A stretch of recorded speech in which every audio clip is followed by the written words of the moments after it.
Нәк Казан артында бардыр бір ауыл қырлай диләр. Жырлағанда көйшін тауықлары жырлай диләр. Сәлем дуслар. Біз Тукай изләре буенча сәяхәтебезне дәвам итәбез.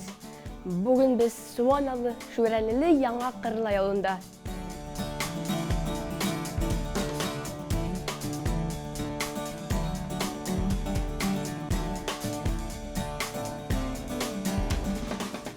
Сәлем дуслар, біз Орша районы Яңа Кырлай авылында һәм Габдулла Тукай музейы буенча сәяхәтебезне дәвам итәбез.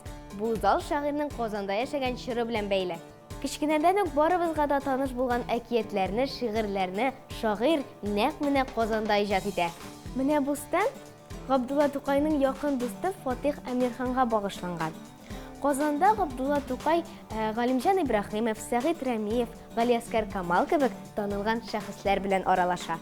Дуслар, игътибарыгызны менә бу фотога юнәлтегез әле. Без аның белән барыбыз да таныш. Ул 1909 елда ясалган.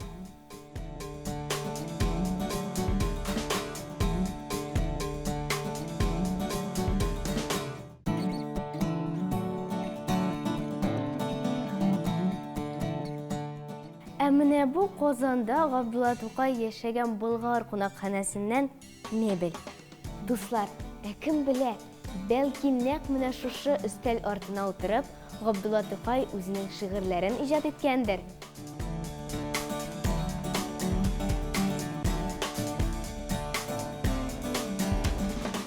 Мен 1910 елда Габдулла Тукай үпкә чире белән авырый башлый. Ә инде 1913 елның февралендә ул хастаханәгә ята. Менә бу ике фотосурәт шагыйрьнең үлүенә 28 сәгать калгач ясалган.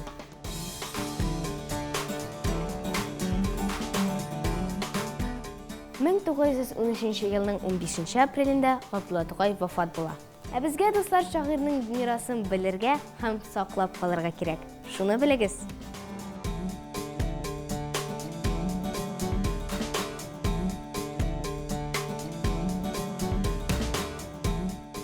Музейның икенче катында күргәзмәләр залы урнашкан.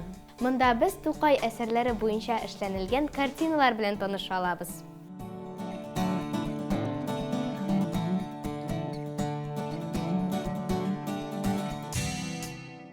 Сөйкемле Шүрәле республика күләм конкурсы җиңүчеләренең эшләре белән музейда танышып була.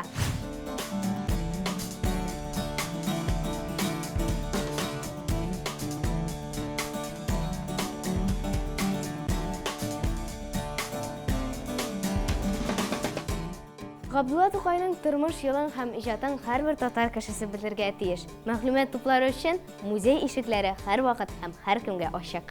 Туган як тарихын өйрәнегез, дуслар, бөек шәхесләребезне белегез. Сау булыгыз.